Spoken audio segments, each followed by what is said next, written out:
Ана жерде 25 трубаға углеродный кабель 17 омдық, яғни 60 сантиметрден жалғадық 12 вольтқа. Жақсылап изолировать еттік, және де дополнительный силиконовый трубаға кіргіздік, жәнегі резиновый шлангке.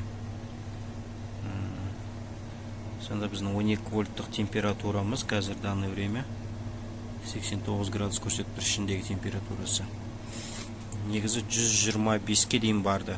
Қазір тексеріп етіп отырмыз, бұл балқый ма, балқымай ма деген сияқты. Екінші датчик мына жерде тұр, екеуі де жанында тұр.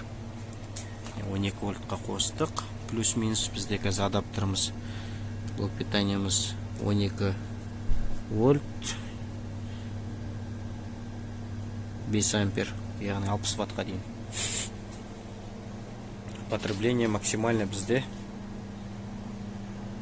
ватт-метрда 39-40 ватт көрсетіп тұр. Максимально 40 ватт потреблениесі, яғни қазір бұл бізде бір 5-6 сағат жұмыс жасасын. Комнатный температура бізде 22-4, 22-3 градус. Сондай температурада тестировать етіліп жатыр. Қазір біздің суымыз қатып жатыр морозилкада. Міне осы морозилкаға саламыз бұны суға.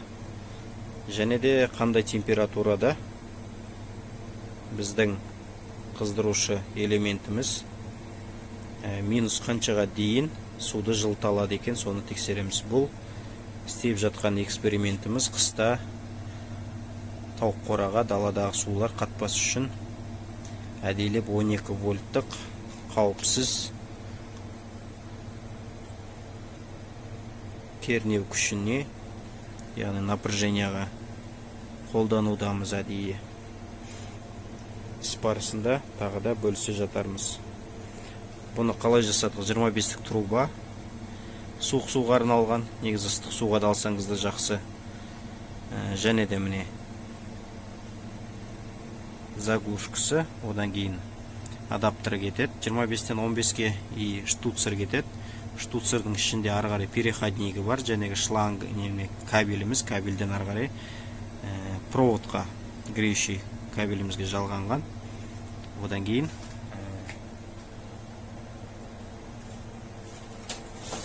электр сымы жалғанған.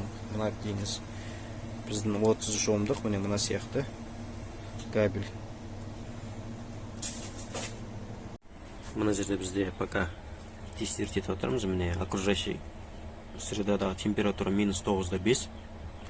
Біздің суымыз 2-9 градус плюсовой болып тұр. Яғни салқындау, бірақ қатып атқан жоқ. Сыртқы температура минус 9-5. Морозилке салып. Потреблениеміз бізде 39 ватт көрсетіп тұр. 12 вольт. Полный системамыз безопасно.